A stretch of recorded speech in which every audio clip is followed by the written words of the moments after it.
Um, First on Transparent, she did this movie that it's a short film. Coming to frame. But it actually won, like, awards.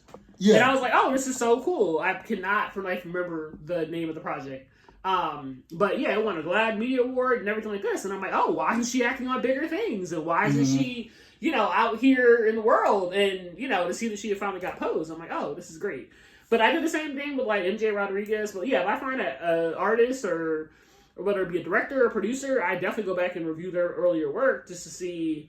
Because, oftentimes the mainstream stuff has been so chopped by studios and, their point of view, and they like to cut down all of just like the meat and potatoes of what you're watching. So that when you get the movie, you're like, wait, why didn't I get this emotion? It's probably because they got notes to chop that section, or they did it in the editing room or whatever, and it lost its authenticity. But when you meet with earlier creators, earlier in their career, who have total control over their work and their creativity, it's a totally different outcome.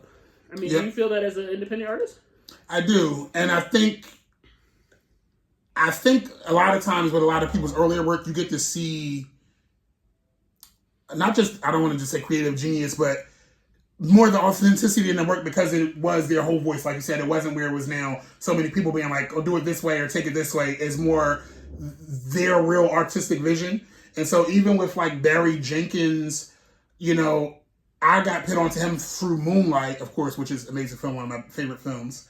But then when I was like watching some of his previous interviews and stuff, one of his first films that he did that actually started getting him traction for people was an independent film he did called Medicine for Melancholy. And it was like a black and white film.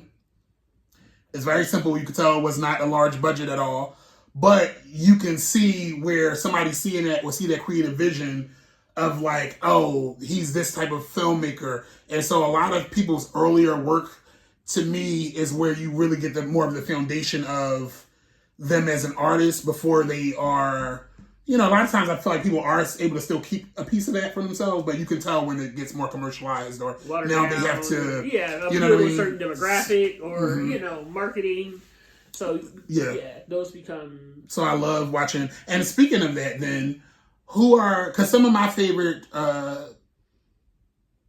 directors, writers is Barry Jenkins, Ryan Coogler. I'm missing some, of course, John Singleton. I mean, to be clear, not people just, there's other people that I like that are not just black, but obviously because there's different like paths and things like that, a lot of times, it's such a smaller portion of like, people of color that get to those levels that a lot of times I really do get connected to their work that they did, previously. So that's like a lot more of the work I feel like I connect to and their stories. And I feel like I'm missing somebody. There's somebody else that I really, really love their work that's escaping my mind right now. But I feel like I'm more into dramas. Same. I love comedy if done well. But the comedy that I used to like was more of the parody stuff. Like, I love the Wayans earlier stuff. Like, Don't Be a Menace While Drinking Juice in the Hood is one of my favorite comedies. Just because the parody was so, like, well done to me. And, of course, they went on to do Scary Movie and all that. But I really love, like, some of that earlier comedy stuff. See, I'm more of a drama person. My favorite director, I would have to say, is Gina Prince Bythewood. She's done The Woman King, Love and Basketball, The Old Guard, just so many great hits. What's crazy about her is that she's been in the industry so long, and she still has a hard time getting things greenlit. Like, she talked about this on several interviews, like making The Woman King. I think her and Viola Davis heard back from the studio that they wouldn't, like, there's not any appeal that people are going to go out to see black women in, like, a gladiator form, which is crazy. Excellent movie. But yeah, there are several directors I love. I really do love Steven Spielberg, just on a larger, grander scale of all of his movies and his voice. And then more so, I love like TV directors, right? That don't get shouted out. Like P. Chapman, he's incredible.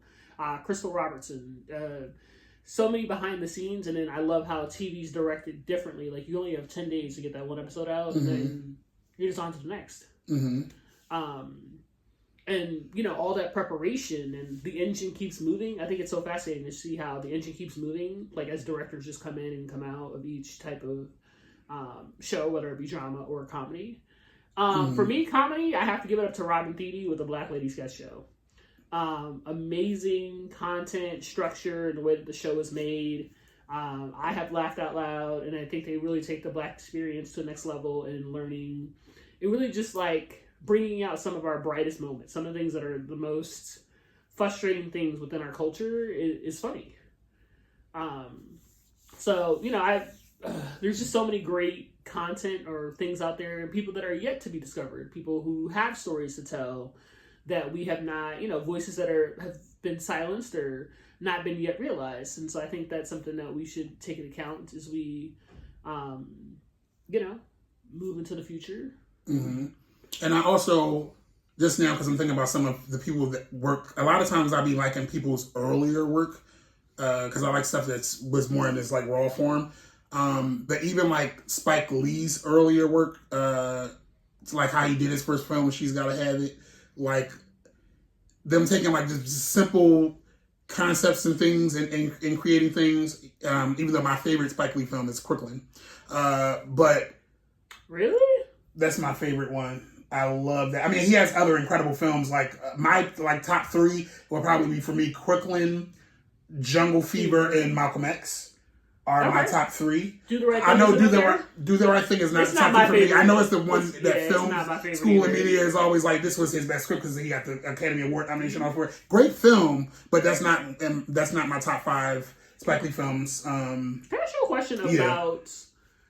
I want to turn the conversation to Black content, right? Do you feel like one of the things I've noticed just on TV in general is that we are always shown in almost a negative light? Like most of our shows come from drug dealing, whether it be Snowfall, whether it be Power, you know, and a lot of these shows don't get the same recognition, don't get the same budget, and that's a continuous way that we're represented. Do you think then, you know, there might be a chance where we can have, I mean, I'm not saying that there aren't other roles, but I think that's the primary leading primetime television that you see within a Black household, that there could be other things that have that same popularity or that same, like, another narrative that, you know, could help change it for African Americans? Well, I think there has been already. I just think that it's interesting because I feel like you would think now as we progress, we would go back more into, but I feel like more so back in the day, we had more positive representation. Because I feel like we did have an era of that when you had your Cosby shows and your, Fresh Prince of Bel-Air and your, you know, even though some people have their gripes with Good Times, to me that even was because even though you might... The Jeffersons. Yeah, the Jeffersons were, you know... we did have an era where there was a lot of like Black families on and it wasn't about like drug dealing and things like that, where there was like a lot of successful Black shows. But I do feel like, I don't know, I know sometimes there could be a conspiracy of like, oh, there was this effort to destroy just the Black name by doing it. I don't think it's only, I think that's a part of it. But I think just in general, America has a fascination with crime. I just think when it comes to Black people, it's not revered in the same way they do it with white people. Like the Sopranos get more love than... But I feel like when the Sopranos do it, or like with Mad Men or Ozark, it's a noble, or it's Wall, you know, from Breaking Bad. It's artistic. Yeah, it's a noble profession, but when it's like... With Black people, they're like, you guys already do this, so you're not really stretching too far. That's what I think it is. I think they're like, y'all are already known as thugs and thieves, and so this isn't a far stretch from them. And so I think that's a big part of it. It's like America kind of already, unfortunately, looks at Black people that way, so it doesn't seem like it's something, that we need to reward or that it's a stretch, which is sad. You know what's crazy is we do get shows like Watchmen or you get Lovecraft Country where they try to show the history. They try to actually... they try to give you the background of, you know, stolen land or, you know, the Tulsa Massacre or anything like that, and then that's immediately canceled. It's crazy how, but then it's like, it's a drug show. There is several seasons and spin-offs and shows of sex. But a big part of that is Black people's fault too, because that's a lot of not everybody, because black people not on my own. Like for me, some of those shows I do enjoy, but I'm not one of the diehard fans as like some other people. So I don't necessarily watch all of the Power Universe. And my favorite one is Raising Kanan. But there's some people like that. Those are the only shows that they like talk about constantly on social media. So they're also going to keep feeding the audience what gives the most engagement. I feel like a lot of times the other shows that we talk about are a little bit more positive. You don't see as many people doing dissertations. Did you see this week? Oh, did you do this? So they're also going to feed the audience what the audience continues to watch and engage about, I feel. That makes sense. I feel like I just want to change the narrative. Because, I mean, I get, like, I love Breaking Bad. I love Better Call Saul, and those are the same things. But it's so funny that, like, it's noble that they've done it. It's like, oh, Walt was just trying to save his family. And it's I do feel like sometimes they show it in a different way, like in a better way. And I think that's a lot of times due to having bigger budgets. Or they were pushed to these circumstances. But when it's the same thing in the black community, it's like, no, they had another choice to do that. You know? Right. So I think it's so interesting. But no, I mean, I love Ozark. Ozark is one of my favorites. Really? That and Breaking Bad, yeah. Okay. Of those type of shows. For me, it's Better Call Saul, because I just feel like that was just next level. Yeah. It was like a slow grind of storytelling, and it's just phenomenal. So, but yeah, I mean, watch all these shows we're telling you about. They're all about drugs, and they're all entertaining. Not they're all about drugs. Some form of money laundering, drugs. Oh yeah, you know another one that was good though that a lot of people probably don't know about because it was on BET Plus with Deion Cole. Average Joe? The Average Joe. That actually was pretty good. I haven't seen it. See? But that was about drugs too, though. Okay, but that one was done in I feel like a smarter way, similar to like an Ozark or something, as opposed to like Snowfall. Here's my thing about Snowfall before we go. It's a really good show, though. Snowfall was good. I came on to it late because I know everybody was watching and everything. Snowfall was good, okay? I'm not going to discredit it. I enjoyed it as well. But where I was different is that I did not care about the main character. I did not care about Franklin. My reason being is that I feel like on some of the other shows, they give us the reason that they got into it that you can believe. Like even when we said with Breaking Bad, was it his wife that got cancer or him? He got cancer. He got cancer. It was something where he was a high school teacher for his family. Right. So, but you were able to connect to. With Franklin, to me, it's like, okay, he's in the hood. We get it, but I feel like his mom was working the 2 jobs for him to do it. I feel like they didn't give enough of us the background for me to connect to. It was also supposed to be that the government was bringing the drugs in the community, and if they were going to sell it, he might as well be the one to sell it, be the face of his community. So I get it, but I didn't connect with him as the leader in the beginning to understand why everybody. To me, he didn't show himself until later of like showing why they should follow him. When he didn't kill somebody until like 2 seasons in or something, and it's like from the beginning they were that like a requirement.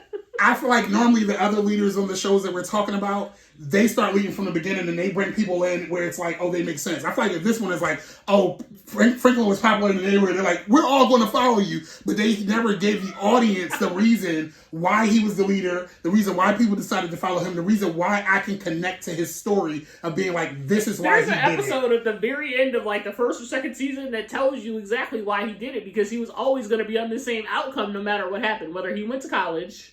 Mm-hmm. He was going to sell drugs from there, and it wasn't going to stop the government from bringing them into the community. So I guess, but it didn't mean that he had to do it. So I like to connect to most of the people we were talking about with those shows. They wound up doing drugs and all these things. But if you were watching from the beginning, I had a connection to why they did it. What was your connection to Marty in Ozark? He was kind of. They pretty much forced him into it. Remember that every chance they had to get out, he didn't. Yes, once he was in it, but from the beginning of him getting in, I understood why, because the guy pretty much came to him and gave like an ultimatum, like we know you're giving these numbers and everything. They forced him into the money laundering, and then once he was in it, and then once it got further in, but I understood why from the beginning. It didn't just start off like he's money laundering. You got to see how it happened. Same with the show Weeds. They showed how she got into it. Same with the show Bad Girls. They showed how it connected.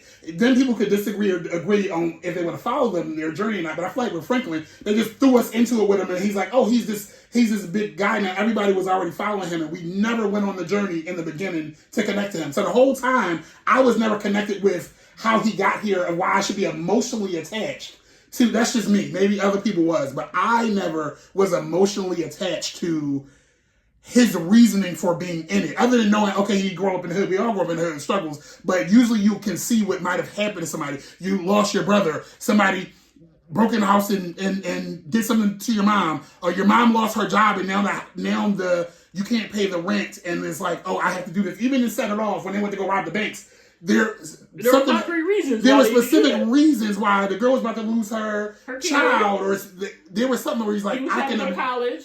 He trying to go to college. How else am I going to get this money? So whether you agree with them doing that or not, I emotionally understand how you got here. Other than you just like, can I make some money? I emotionally understand. But Frankie, they came around your bank and you've been working hard for this job, and they're like, you still should have did this, and you lost your job with the procedure. So now it's like, now let me take my knowledge of the bank and help. But we understood her connection to it. I never got that with Franklin, to me, other than they brought crack in it. So for me, he was the first one in that scenario that I was like, I never connected with his journey. I never did the whole show. Did you connect with Leon's journey? Which one was Leon? Leon's his best friend. Yes. Okay. I like those characters more. I was not connected to Franklin because of that reason. That was just me. I know that went on a long-winded rant. Snowfall was incredible. Yes. Rest in peace, John Singleton. Please watch it. The acting and stuff was amazing on it, so I love the show. I just never connected to him as the leader and why I follow him. As you can see, we dropped several great shows that you should just check out. They're in the Black Sphere, in the space. Average Joe, Daria from Detroit is on BET Plus, Queen Sugar. Mm-hmm. But yeah, check out your local community and your local streaming platforms. You can find all of these great selections there. All right, peace. See ya.